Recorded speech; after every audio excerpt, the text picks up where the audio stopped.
While lawmakers get down to work at the State House, the Topeka Chamber is keeping an eye on their discussions. They have a few priorities for lawmakers to pursue. Chamber President Juliet Abdul is here to let us know more about that. Thank you for being here. It's a pleasure to always get on here with you, Melissa. It's only been a couple weeks that the lawmakers have been back. What's your assessment so far? You know, the first week I always say it's kind of like homeroom. They're getting back, they're getting familiarized with all the places. The newly elected, the re-elected are shifting around new rules. I'm sure you've read some of those that have come out to the public, and now it's really in full swing. They've been a little bit behind on filings for bills, but we're seeing a lot of those come through.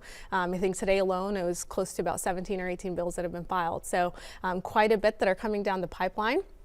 Some around taxation, some around insurance laws and rules, and then of course just some broadly speaking that relates to what they would like to see as constitutional amendments. And you have a few things that you want them to talk about, that you want them to talk about. So you're dividing them into areas. What are the 4 areas that you've divided them in? So we have two, what I like to say is 2 Bibles. So I have one Bible that is the chamber specific one, and then another one that is our regional agenda priorities. Our regional agenda is capturing Manhattan, Emporia, Topeka, and Lawrence, our metal coalition, some shared similarities, shared needs, and areas of opportunity, and then our chamber specific one, which is Topeka and Shawnee County. So those 4 areas that you're referencing, I like to call them our themes, right? Kansans works, Kansans are fiscally responsible, Kansans are in it together, and Kansans connect.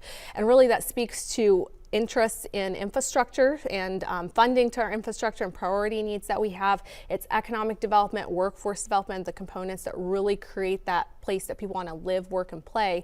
It's the elements of healthcare and just a sustained, healthier environment and climate that we're in. And then, of course, when we talk about rules, regulation, and taxation on our businesses, making it a lot more friendlier as we continue to move into that direction as a state. Some things might seem to be in conflict, and how do you weigh those out? So, for example, part of it is talking about support for childcare, whether that be simplifying childcare tax credits, but then you also want to lower taxes. So if you do one, you got to pay for things somewhere. So how do you shake those 2 things out together? Right. So it's always in any policy issue. So before I really answer that question, any policy issue, there's a pro and there's a con to it, right? It goes back to which do you represent best and how can you make it kosher for everyone, right?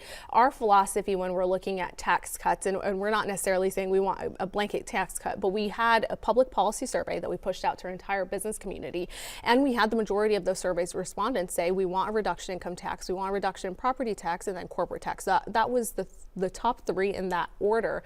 And what we always like to say is if you're going to cut taxes, that generally means that you're going to reduce dollars that are coming to your state. So we'd like to also see that reduction in the spending as well. And so you're not creating a situation that's happened in the past for Kansans.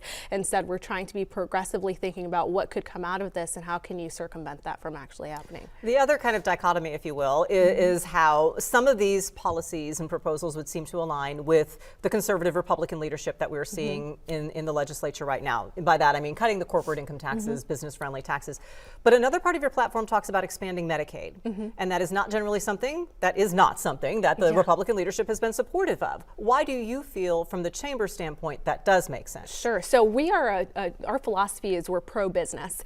That means we are pro-B. It doesn't matter if you have an R or a D behind your name. It's anyone that's willing to work for the betterment of our community. And it's a symbiotic relationship between our residential and our business community needs. So if you look at the Greater Topeka Chamber Political Action Committee, which is also affiliated with us loosely, they endorsed 10 in totality for the state level. And that was 5 Democrats, 5 Republicans. So we're really not looking at party. We're looking at those individuals that understand the needs and the areas that we feel could best serve. And when we look at, access to health here, and we've really shaped that to look like healthy and thriving communities. That means providing those services to the most vulnerable, addressing mental health challenges, but behavioral health, but then also making healthcare accessible. That could be in the form of Medicaid expansion. It could also be in what additional ways can hospitals band together, or what other types of programs can be created to fill that. And there are some that have been seen in other states, and even some that were pitched last session alone. A lot to keep an eye on. A few seconds left.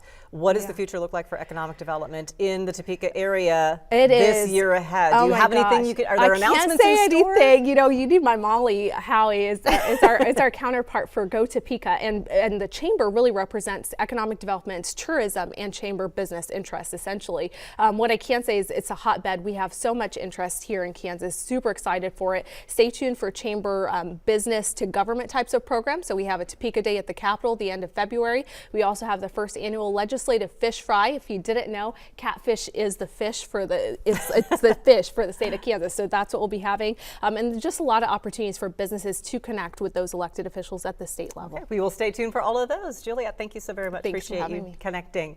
We will think spring with a look ahead to the Lawn and Garden Show next.